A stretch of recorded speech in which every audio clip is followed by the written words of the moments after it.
Good morning guys, what's up? Kamusta ang madlang pips? So ngayong video na to is Solar 101 ulit. Ano ang battery, para saan, ano to, ano yung nakasulat na yan, anong ginagamit, bakit may kailangan ng ganito. So ayun lang, share ko lang sa inyo kung ano ang battery, para saan to. And ito is para sa mga gusto magsimula mag-DIY ng kanilang solar setup and it's wala pang idea kung anong mga to. So I see here, pinakita ko dito ang iba't ibang uri ng battery na meron ako. Meron tayong itong Tianeng 12 volts 25. Meron tayong itong Yoku e-bike battery, Dongjing Dynapower pang motor, Panasonic, and nakita sa camera, bago kong phone. So anyway, itong battery is, ano ba yung battery? At anong uri ng battery ang pwede mong gamitin sa inyong solar setup? Simple lang po, sa mabilis na sagot, any rechargeable battery is pwede nyo pong gamitin sa inyong solar setup. Whether is mukha siyang size ng AAA battery, battery ng motor, battery ng sasakyan, battery ng remote control nyo, basta rechargeable siya, yes, pwede nyo pong gamitin. Battery ng motor, ganito, yes po, pwede nyo gamitin. As long as they are on a good working condition, hindi sira, magagamit nyo siya sa inyong solar setup. So the best na battery na pwede nyong gamitin sa pag-solar setup is kung anong battery meron kayo. So kung meron kang motor or lumang kotse na gusto mong kahuyin and meron kang battery doon, try mo yun, pwede na yun. 12 volts yun usually, and pwede nyo agad siyang gamitin, isalpak sa inyong solar setup. Yun. So ano ba ang battery at ano yung makikita nyo dito? So ang battery is, ito yung pwede nyong pag-imbakan ng kuryente for the later use. Yun lang naman yun. Para siyang balde para sa tubig, lagay nyo tubig doon. Para siyang wallet nyo na temporarang nilagyan ng pera, then later bills agad. So yun na siya, imbakan ng pera, imbakan ng kuryente para sa later use. Kasi ang solar panel, 'di ba? Solar is umaga lang. So nag-imbak lang siya ng kuryente tuwing umaga. And paano ka makakapag zero bill kung walang araw sa gabi? And isa sa mga sagot is yung gumamit ka ng battery. So pag yung solar panel mo is nag-harvest, dadaan siya sa controller, then dadaan siya sa battery.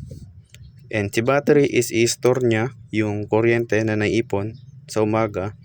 Then pag wala ng araw, yung controller nyo mag-switch na sa battery, then huhugot na siya sa battery para magbigay kuryente sa bahay nyo. Ayun lang po yun. So as you can see, ito po yung iba't iba niyang size, and simple lang, the bigger the better. Yun lang po yun.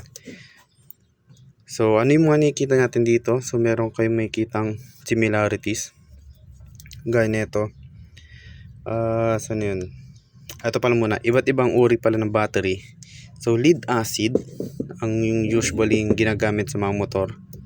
Yung po may tubig na kailangan yung tubigan sa loob para as maintenance niya.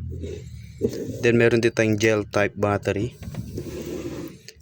Gel types hindi nyo na kailangan tubigan kasi tuyot siya. Normal lang yun.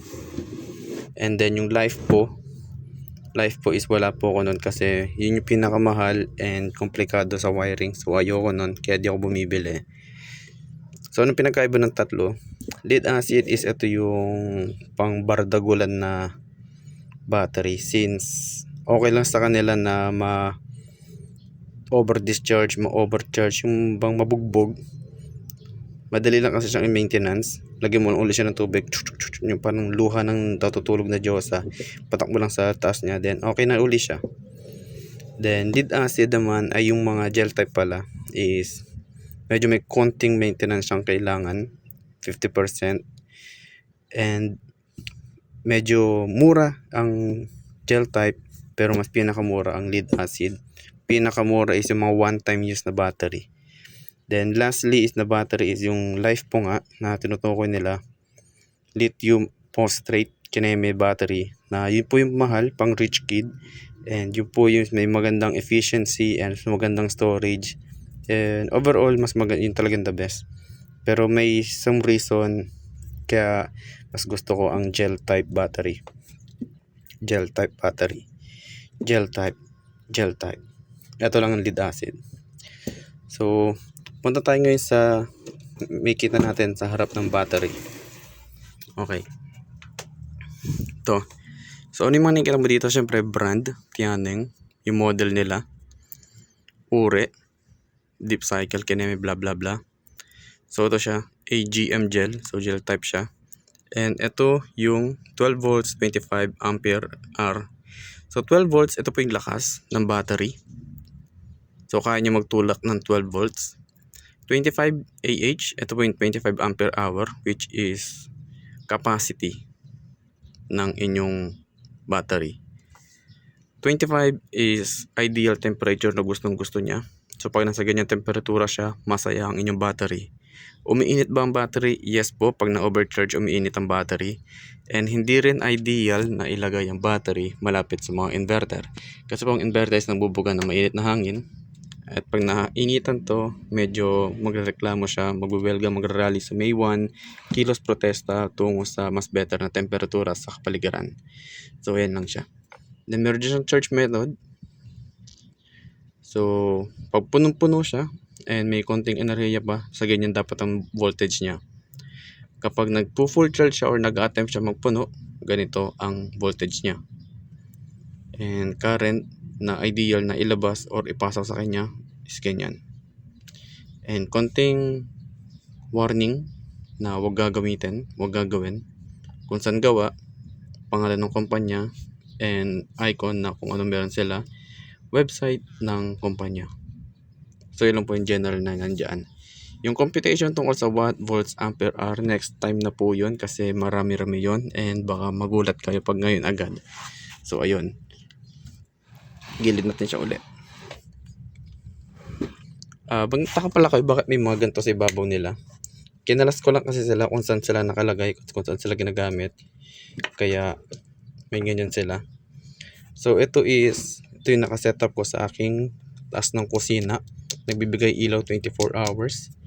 Ito naman doon sa may hagdan. May sarili silang panel. And ito naman is yung dinadala ko tuwing gumagala kami para may ilaw at pang charge kami. So, iba-iba yung purpose. Ito, sira na to. Ito, ang hirap i-setup kasi as you can see, 6 volts lang siya. So, kailangan ko ng dalawang ganito. So, iba yung purpose niyan.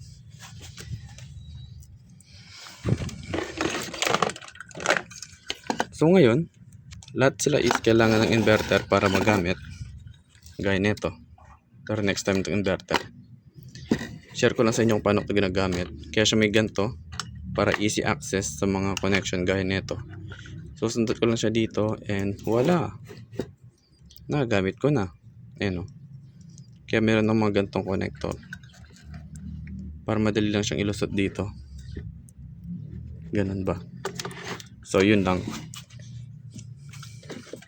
So, ayun. Ang battery po is storage ng solar setup para kung gusto niyo totally mag zero bill, kailangan niyo ng sapat na battery na may sapat na size para i-accommodate ang lahat ng pangailangan ng mga appliances niyo sa buong gabi. So, pag-compute lang yan is assuming na ito bombilya. Gagamit ka ng bombilya ng 3 watts. Ang pag-compute is, sabi ko next time na, pero short, pahapyaw. Multiplication ang madalas na gagamitin natin. So, to 12 times 5. So, times mo lang sa 5 yung 12, which is 5, 10, 15, 20. 12 times 5, 10, 50, 2, 10. So, 60. So, meron siyang 60 watts ang capacity na ito. Pero since gel siya, meron silang tinatawag na depth of discharge na 50% sa mga gel. Ibig sabihin, 50% lang ang kailangan gamitin para sa safe at hindi siya agad magsira. Sa life po, kaya niyang gamitin up to 90. And sa lead, hindi ko maalala, 50 rin ata to. So sa 60, ang pwede lang niyang gamitin is 30. And meron tayong load na 3 watts. So, i-divide mo naman siya ngayon, which is 30 divide 3, which is 10. So, with that being said, 10 hours niyang kayang paganahin itong bombilyang to. So, ganun siya mag-compute, which is short sample lang. Then, sa video 6 ata yun, doon ko explain sa inyo yung mas marami pang formula kung paano kano-compute yung mga ganito-ganito. So, for now, ito yung battery. Ito yung uri ng battery. So, Anong battery bang gusto mong gamitin? Ano ba yung best na battery para gamitin pagsisimula? Any rechargeable battery na meron ka, nasabi ko kanina. Pero kung gusto mong mamili at wala kang battery sa inyo, pumili ka ng lead acid kung gusto mong mura at makapagsimula agad. Pili ka ng gel type, mas okay. Mas magaan ng onte. Gel type pala pinakamabigat. Gel type is mabigat and 50% discharge rate. Hindi siya ganun ka-efficient, di gaya ng LiFePo. Pero okay na rin siya in general use. Mas mura siya. And hindi siya ganun komplikado sa wiring unlike ng LiFePo. Ang LiFePo naman is yung ngayon mas mahal, mas efficient, mas malakas, yes. Pero medyo komplikado siya sa wirings. So kung nagsisimula ka, it's either gel or lead. Pili ka dito sa dalawa. Kung may budget ka at may alam ka na, upgrade ka na sa LiFePo. Pero still, depende po yun sa usage nyo kung saan yung gagamitin. And comment daw kayo kung anong gamit yung battery sa inyong solar setup ngayon. Sa mga meron na. So, yun lang po. Kung may katanungan kayo, comment lang and I try my best para sagutin. Yun lang po. Salamat. Bye.